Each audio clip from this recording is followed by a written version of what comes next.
Voilà, gloire au Seigneur. Nous sommes dans la joie de pouvoir nous retrouver encore ensemble. Puis c'est une joie pour moi de pouvoir revenir aussi au Tréport de temps en temps. Toujours une joie en tout cas de vous revoir chacun et chacune. Avant que nous puissions commencer à partager ensemble, on va prier et après nous allons lire un texte dans la Bible. Seigneur, nous voulons te dire merci encore pour ta parole parce qu'elle est la vérité, Seigneur. Nous voulons encore ce matin être à l'écoute de ta voix et pouvoir nous laisser encore enseigner par toi et que tu puisses avoir la liberté encore de nous parler encore, Seigneur Jésus, aujourd'hui. Nous voulons te prier que tu puisses encore passer par ton esprit au milieu de nous, venir parler encore, Seigneur Jésus, au milieu de nous et que nous puissions encore mettre ta parole en pratique, Seigneur. Merci, mon Dieu, encore pour tout. Merci parce que tu es un grand Dieu, Seigneur Jésus, tu es notre Dieu. Alors sois loué, mon Dieu, sois adoré. Amen. Gloire à Dieu. Alors je vous invite à ouvrir la parole de Dieu dans Matthieu au chapitre 2 et nous allons commencer par lire les versets 1 et 2. Donc c'est pas une grande surprise, presque au niveau du texte. On va surtout s'arrêter sur les mages aujourd'hui. Vous voyez le titre que j'ai mis au message, c'est « Le roi est né, adorons-le ». Et c'est vrai que Noël, ce n'est pas seulement une fête comme le monde peut la vivre, mais nous sommes là pour adorer le roi des rois. Et ce matin, nous allons voir en quoi nous pouvons l'adorer et au travers notamment des offrandes des mages. Alors nous lisons Matthieu chapitre 2, versets 1 et 2. Jésus étant né à Bethléem en Judée, au temps du roi Hérode, voici des mages d'Orient arrivèrent à Jérusalem et dirent : « Où est le roi des Juifs qui vient de naître ? Car nous avons vu son étoile en Orient et nous sommes venus pour l'adorer. » Et nous allons ensuite au verset 9. Après avoir entendu le roi, donc on parle d'Hérode, les mages partirent. Et voici l'étoile qu'ils avaient vue en Orient marchait devant eux jusqu'à ce qu'étant arrivée au-dessus du lieu où était le petit enfant, elle s'arrêta. Quand ils aperçurent l'étoile, ils furent saisis d'une très grande joie. Ils entrèrent dans la maison, virent le petit enfant avec Marie, sa mère, se prosternèrent et l'adorèrent. Ils ouvrirent ensuite leur trésor et lui offrirent en présent ou en cadeau de l'or, de l'encens et de la myrrhe. Amen. Alors c'est vrai que à Noël, on fête, nous, la naissance de Jésus. Et on voit que nous avons là un modèle de comment nous pouvons vivre cette fête. Et on peut se demander ce matin, comment nous la vivons cette fête ? Est-ce que c'est juste des repas en famille ? Parce que parfois, vous savez, on se fait emmener un peu par la société aussi, et on s'habitue à ce que la société nous propose. Mais la Bible nous dit de nous souvenir de Jésus et de nous rappeler ce que c'est le vrai sens de Noël. Et c'est vrai que ce matin, nous voulons nous rappeler le vrai sens de Noël sans nous laisser influencer par tout ce qui est autour de nous. Et vraiment pouvoir avoir, comme les mages avaient, cette attitude d'adoration devant Jésus qui est né. Et vraiment, c'est l'invitation que je peux vous faire ce matin, et je la fais à moi-même, c'est d'avoir cette attitude d'adoration face au roi Jésus qui est né. Amen. Alors avant qu'on puisse aller plus loin, j'ai mis la définition de ce que c'est l'adoration, parce que c'est bien d'être au clair sur les termes ensemble. Et l'adoration, c'est différent de la louange. Bon, vous le savez pour la plupart d'entre vous, mais c'est bien de le rappeler aussi, de nous rappeler ces choses. Et l'adoration, elle va nous amener à exprimer notre admiration pour Dieu. Elle nous amène à faire l'éloge de Dieu. Et on fait son éloge pour qui il est, alors que la louange va plutôt s'arrêter pour ce que Dieu a fait. Et là, vraiment, c'est ce qu'on voit notamment au travers des mages, c'est de glorifier Dieu, c'est de l'adorer pour sa personne et pour son caractère, ses attributs, mais aussi sa perfection. Et c'est ce que l'on peut faire encore ce matin.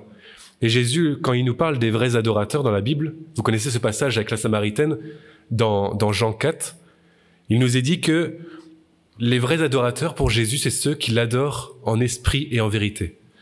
Et c'est ce qu'on veut faire ce matin, être ce genre d'adorateur que Dieu veut. Être de ceux qui l'adorent avec sincérité et de tout notre cœur, en esprit et en vérité. Alors nous sommes appelés à imiter les mages et à avoir cette attitude d'accueil envers le roi Jésus qui était alors un petit enfant.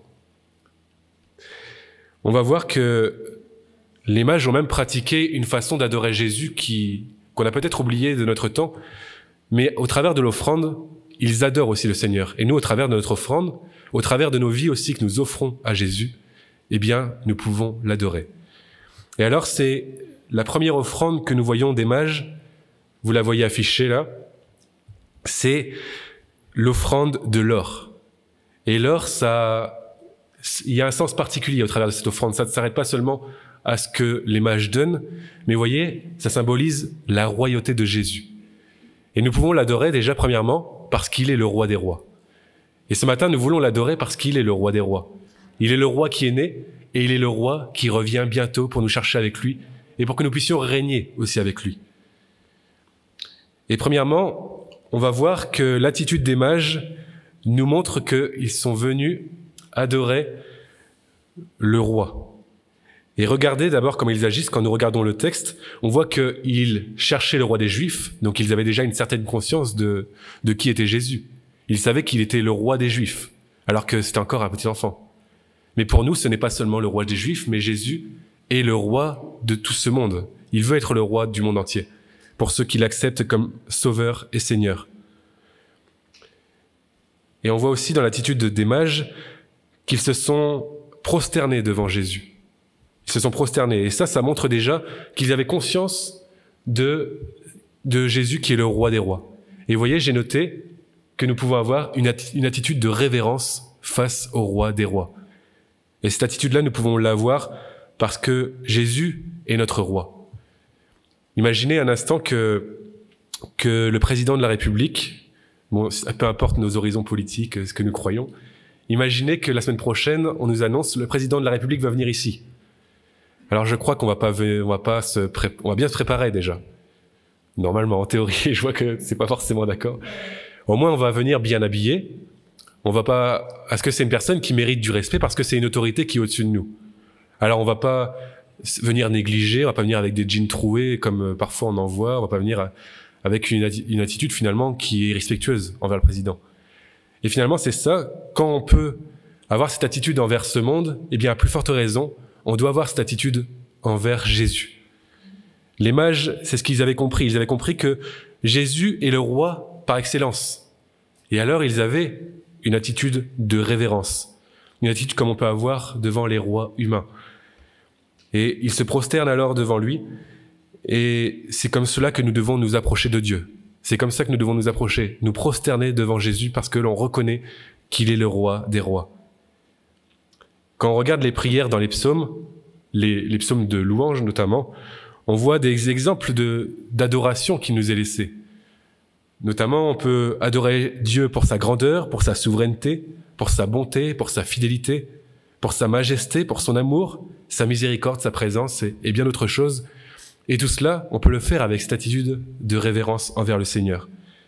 Et notre roi est vraiment digne de louange. Alors ce matin, vraiment, que nous puissions être comme ces mages, nous prosterner encore devant Jésus. Ce roi Jésus a été prophétisé 800 ans avant son arrivée. Et c'est quand même étonnant de voir que 800 ans avant, le prophète Ésaïe a eu une révélation de ce moment particulier, finalement du plus grand événement de l'histoire. Il est écrit dans Ésaïe 9, donc c'est les versets 5 et 6, et là vous allez voir la version de la Bible du Semeur. Il est écrit « Un enfant est né pour nous, un fils nous est donné, et il exercera l'autorité royale. Il sera appelé merveilleux conseiller, Dieu fort, Père à jamais ou Père éternel, et Prince de la paix. Il étendra sa souveraineté, et il instaurera la paix qui durera toujours au trône de David et à tout son royaume. Sa royauté sera solidement fondée sur le droit et sur la justice, dès à présent et pour l'éternité. Voilà ce que fera le Seigneur des armées célestes dans son ardent amour. Amen. Voilà ce que fera le Seigneur des armées célestes dans son ardent amour. Il a envoyé notre Dieu, son Fils, Jésus, sur cette terre pour que nous puissions aussi l'adorer. Et vous voyez, ce texte il nous montre clairement l'annonce du Messie, celui qui vient en tant que petit enfant dans le monde. Et on voit qu'il est appelé, même alors que c'est un enfant, il est appelé Père éternel, il est appelé Dieu puissant, Dieu tout-puissant. Et on voit que ces deux caractéristiques ne peuvent s'appliquer à personne d'autre que Jésus, parce que Jésus est pleinement homme, il s'est fait homme sur cette terre, mais il est aussi pleinement Dieu. Il est le Dieu éternel, il est le Dieu tout-puissant. Et on voit les caractéristiques de ce roi assez particulières. C'est pas un roi comme on peut voir sur cette terre. Vous voyez, il est écrit qu'il est le prince de la paix. Je sais pas si vous en connaissez un sur cette terre de prince de la paix, mais moi je connais que Jésus. Et je crois que c'est lui qui instaurera un règne de paix. C'est écrit dans le texte et nous croyons que, comme c'est sa parole, alors ça va s'accomplir. C'est lui qui, par son règne, va permettre à l'humanité entière d'être en paix avec Dieu. Et que nous soyons aussi en paix les uns avec les autres. Vous voyez, c'est quand même un règne particulier, un règne de paix. La version Parole vivante nous dit que sa royauté aura pour base et pour appui le droit et la justice pour le siècle présent, ça veut dire dès aujourd'hui, et pour l'éternité. Et je crois que ce n'est pas un règne humain, un règne comme cela. Un règne qui a pour base le droit et la justice dès maintenant. Et je crois que là, nous pouvons l'adorer, le Seigneur. Parce qu'il sera toujours droit, il sera toujours juste envers nous. Et c'est ce que nous voyons, c'est qu'il n'est pas un roi tyrannique, mais il exerce son autorité royale avec pour base le droit et la justice. Alors c'est avec droiture que ce roi Jésus agit et agira toujours. C'est-à-dire que son règne, c'est un règne où il y a de l'équité. Vous voyez, dans ce monde, c'est difficile de trouver vraiment quelque chose d'équitable. Nous voyons qu'il y a des préférences, nous voyons que des fois certains sont plus mis en avant que d'autres, mais avec Jésus, tout le monde est sur le même plan. Tout le monde est finalement au même niveau avec Jésus. Et donc le règne de Jésus, notamment, s'arrête sur de la sincérité, de la loyauté. C'est ça aussi, un règne qui est fondé sur le droit. C'est un règne où il y a la sincérité, où il y a de la loyauté. Et nous n'avons pas, et nous n'avons jamais vu un roi ou un président sur cette terre. Même si le président venait la semaine prochaine, eh bien, lui, non, son règne, enfin, son gouvernement, en tout cas, n'a pas pour base ce droit-là. N'a pas pour base cette justice-là. Parce que dans notre société, dans notre pays même, il y aura sans doute, et il y en a, des erreurs de justice. Mais avec Jésus, il n'y a pas d'erreur de justice, et il sera toujours juste en tout temps. C'est la même chose finalement, parce que jamais nous ne connaîtrons un règne parfaitement juste. Et nous voyons que Dieu est parfaitement juste en toutes choses parce que il va même juger le péché. Parce que le péché doit être jugé. Il doit être condamné. Et on voit qu'il est parfaitement juste parce qu'il n'est pas possible de ne pas châtier le péché et le mal commis. C'est pour ça qu'on dit qu'avec Jésus, il n'y aura jamais d'erreur de justice. Parce que, à la fin des temps, quand il reviendra, eh bien, nous serons jugés et nous serons récompensés pour nos œuvres. C'est ce que nous dit la Bible dans l'Apocalypse. Mais ceux qui n'ont pas accepté Jésus comme leur sauveur et Seigneur, eux seront jugés pour la mort éternelle. Et c'est ça aussi la justice de Dieu. C'est que ceux qui ne se sont pas repentis, ceux qui n'ont pas décidé de suivre le Seigneur de tout leur cœur, et qui n'ont pas fait ce retour en arrière finalement face à leur vie, qui n'ont pas abandonné le péché, eh bien, ils seront jugés parce que Dieu est juste et qu'il les jugera pour la mort éternelle. Mais Jésus ne nous laisse pas sans solution et ne laisse pas ce monde sans solution. Et c'est aussi une des raisons pourquoi il est venu sur cette terre. Il est venu accorder le pardon. Il est venu pour que tous aient la possibilité d'être pardonnés, s'ils demandent sincèrement pardon à Dieu. Et c'est ce qu'on voit dans 1 Jean chapitre 1 verset 9. Si nous confessons nos péchés, nous retrouvons ce terme, il est fidèle et juste pour nous les pardonner et pour nous purifier de toute iniquité. Jésus est fidèle et juste pour nous pardonner nos péchés. Et vous voyez, il y a une condition dans ce passage, il est écrit « si nous confessons nos péchés ». Alors s'il y en a encore qui n'ont pas confessé leurs péchés au Seigneur, qui n'ont pas fait cet acte de repentance, eh bien c'est encore possible aujourd'hui. Et c'est aussi ça, Noël, c'est d'avoir la possibilité de venir à Jésus. Dans la parole de Dieu, nous voyons aussi que Jésus est appelé le roi des rois. On voit que l'apôtre Paul écrit qu'il est le bienheureux et seul souverain, le roi des rois et le seigneur des seigneurs. Vous voyez, il avait une conscience de qui était Jésus. Le roi des rois, ce n'est pas n'importe qui quand même, c'est le seigneur des seigneurs. Et ce titre montre bien que Jésus n'est pas un simple roi, et qu'il est bien au-dessus de tout roi, de tout gouvernement, même de toute dictature sur cette terre. C'est vrai, on peut avoir des rois tyranniques, des gouvernements tyranniques et des gouvernements qui sont dans la dictature, mais Jésus est au-dessus de ces personnes-là. Et vous voyez que le prophète Zacharie a prophétisé aussi Jésus en tant que roi. Dans Zacharie 9, au verset 9 et 10, c'est encore la version de la Bible du Semeur, il est écrit « Tressaille d'allégresse, ô communauté de Sion, pousse des cris de joie, ô communauté de Jérusalem, car ton roi vient vers toi, il est juste, et sauvé, humilié, monté sur un âne, sur un ânon, le petit d'une ânesse. » Vous voyez cette première partie de la prophétie? Cette première partie de la prophétie que nous avons vue, elle s'est déjà accomplie quand Jésus est entré à Jérusalem, assis sur le dos d'un âne. Il est venu comme ce roi de paix qui est venu annoncer la paix. Et la deuxième partie de la prophétie que nous voyons maintenant, elle s'accomplira quand Jésus reviendra.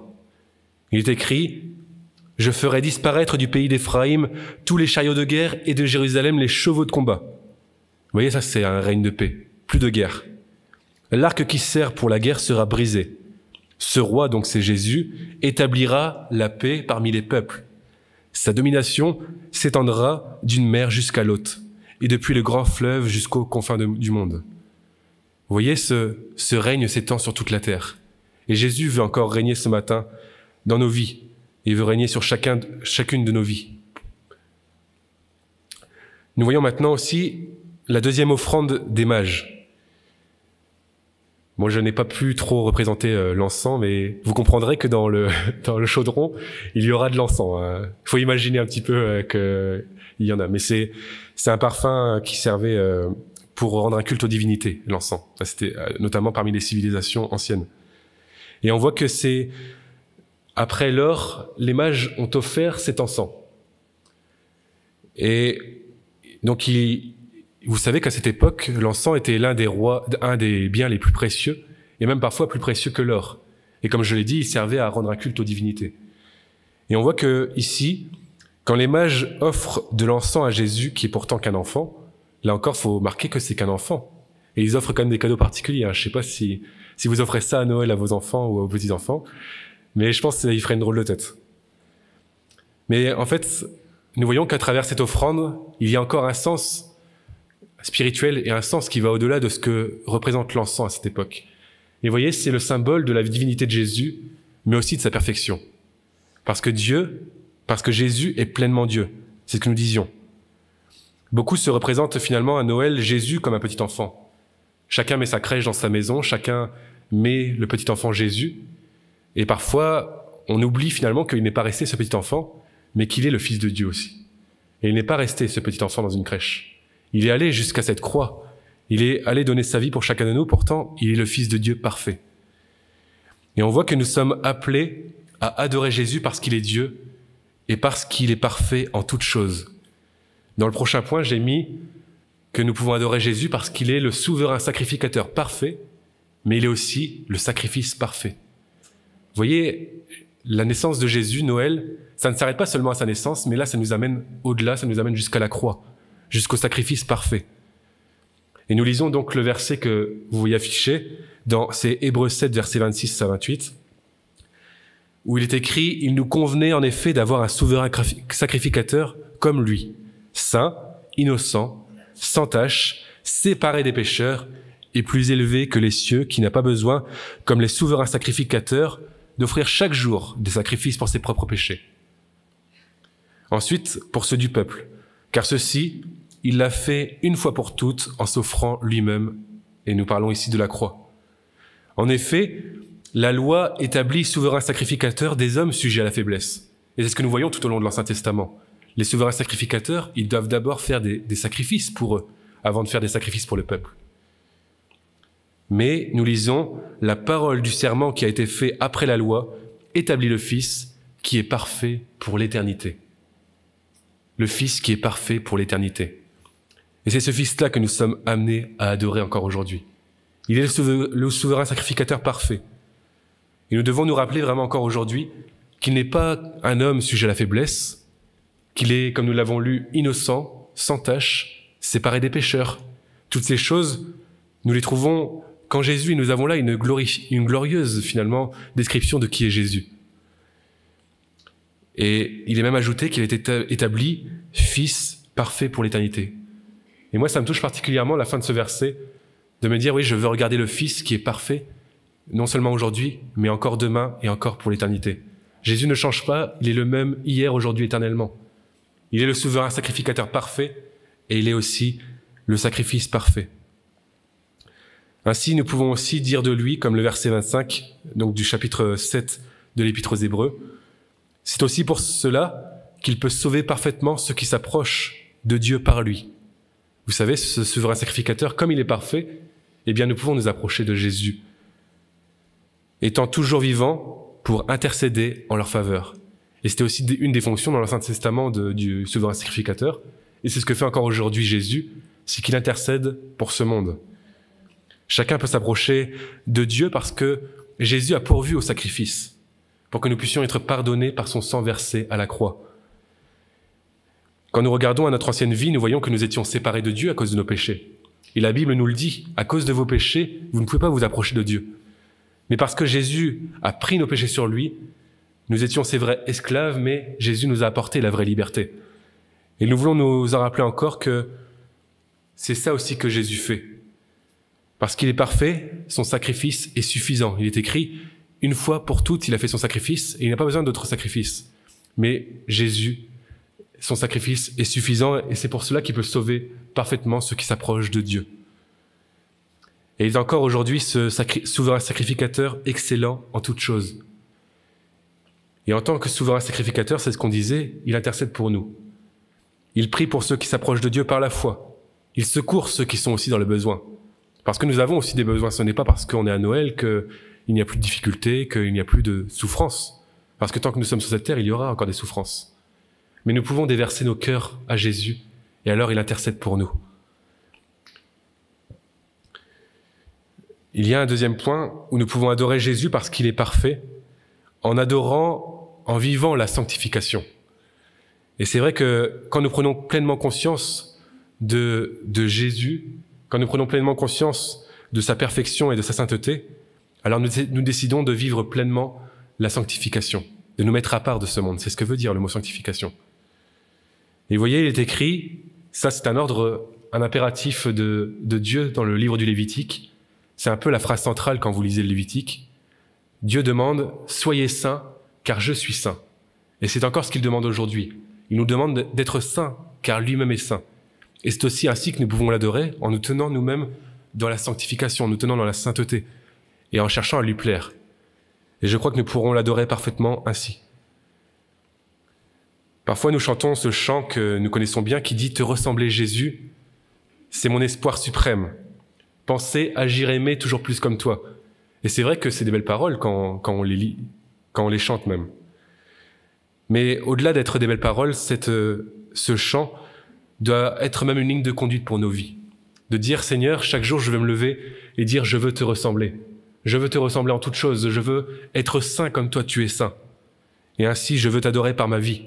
Je veux qu'elle soit sans tache. Je veux qu'elle être parfait comme toi tu es parfait. C'est ce que nous avons lu. Vous voyez, nous est écrit, c'est l'apôtre Paul qui nous dit d'être des imitateurs de Dieu. Et dans Matthieu, Jésus dit, soyez parfaits, ou plutôt soyez mûrs spirituellement, comme votre Père Céleste est parfait. Nous devons vraiment chercher chaque jour à ressembler à notre Père Céleste. Et je crois que ce sera une ligne de conduite qui nous amènera toujours plus à l'adorer, à avoir ce cœur aussi qui lui plaît. Quand on regarde un enfant, souvent, on voit qu'il cherche à imiter son père ou sa mère, et qu'il cherchera souvent à faire les mêmes gestes. Et c'est ce que Dieu veut de nous aussi, c'est que nous cherchions à l'imiter pleinement, que nous cherchions à faire comme lui a fait, d'aimer comme Dieu a aimé ce monde. C'est ce que la Bible nous dit aussi, elle dit d'aimer notre prochain comme nous-mêmes, d'aimer de cet amour qui surpasse toute chose. Nous sommes créés, êtres humains, à l'image de Dieu, et alors nous devons pleinement le refléter. Parce que nous sommes l'image de Dieu, nous devons le refléter pleinement dans notre quotidien. Et cette offrande des mages va finalement aller bien au-delà de ce que nous pouvons voir au premier plan. Ce n'est pas simplement de l'encens, c'est ce que nous disions, mais c'est un appel à regarder à Jésus, un appel à regarder à la perfection de Jésus, au fait qu'il soit Dieu, et ainsi à chercher à l'imiter et à être parfait comme lui est parfait. La dernière offrande des mages, après l'or et l'encens, c'est de la myrrhe. Là, j'ai trouvé une photo un peu mieux. Là, on reconnaît la myrrhe. Et vous voyez que cette offrande est aussi un symbole de son humanité, donc du fait que Dieu soit homme, et de ses souffrances. Et quand nous regardons les utilisations de la myrrhe dans la Bible, nous voyons qu'elle a été utilisée notamment quand Jésus est sur la croix, où il y a un soldat romain qui va lui présenter de la myrrhe mélangée pour abréger ses souffrances. Puis nous voyons aussi, selon la coutume juive, que quand Jésus est mort, ils l'ont embaumé de myrrhe pour faire sa sépulture. Et la myrrhe aussi, dans les civilisations anciennes encore ici, elle était très précieuse pour son parfum. Et là, nous sommes appelés, vous voyez, à adorer Jésus parce que il est le roi qui s'est fait homme, mais il est aussi le roi sauveur qui a souffert pour nous à la croix. Et j'aimerais qu'on s'arrête un moment sur un des passages qui peut-être nous touche le plus dans les Écritures, c'est le passage d'Ésaïe 53. Quand nous le lisons, c'est quand même particulier, parce que nous voyons que Jésus a vraiment donné sa vie pour nous à la croix, et nous voyons combien la souffrance est marquée dans ce passage, la souffrance de Jésus. Et je veux qu'on puisse considérer encore ce passage. Vous voyez, Jésus, il est le serviteur souffrant, et c'est notamment le titre qu'on donne au passage d'Ésaïe 53. On dit notamment qu'il est le portrait du serviteur souffrant.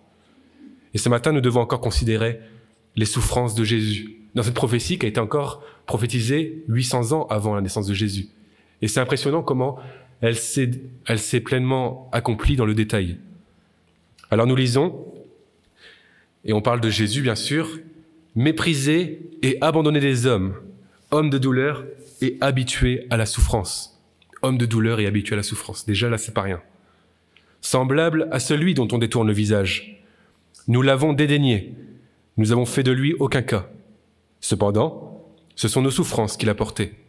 C'est de nos douleurs qu'il s'est chargé. Et nous l'avons considéré comme puni, frappé de Dieu et humilié.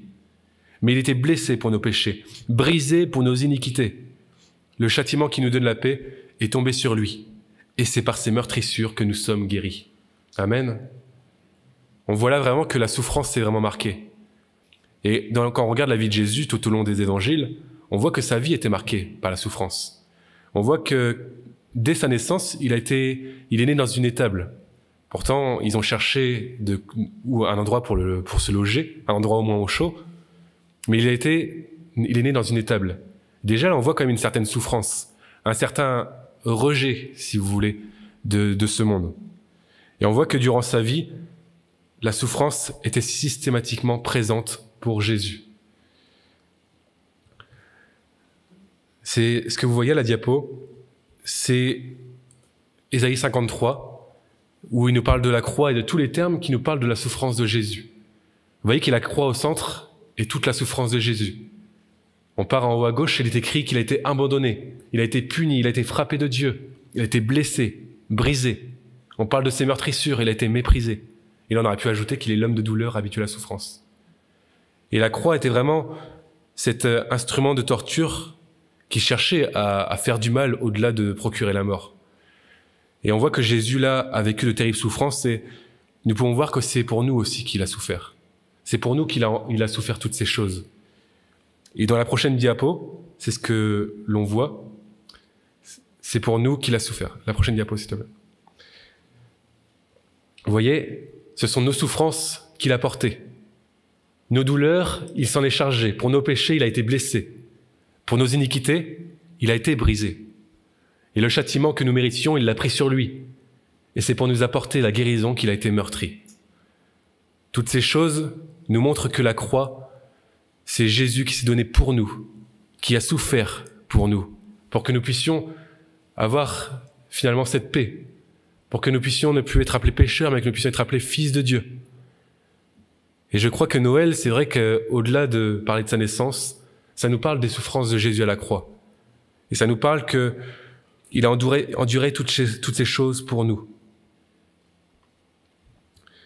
Quand on regarde tout cela, on peut se demander comment Jésus, lui, le Fils de Dieu, a pu vivre autant de souffrances. Et c'est ce que nous lisons dans Hébreux 4,14, le pourquoi finalement de ces souffrances qu'il a vécues, et ça rejoint ce qu'on dit. Donc on parle encore de Jésus, le souverain sacrificateur, bon c'est écrit. Il est écrit, puisque nous avons un grand souverain sacrificateur qui a traversé les cieux, Jésus, le Fils de Dieu. Demeurons fermes dans la foi que nous professons.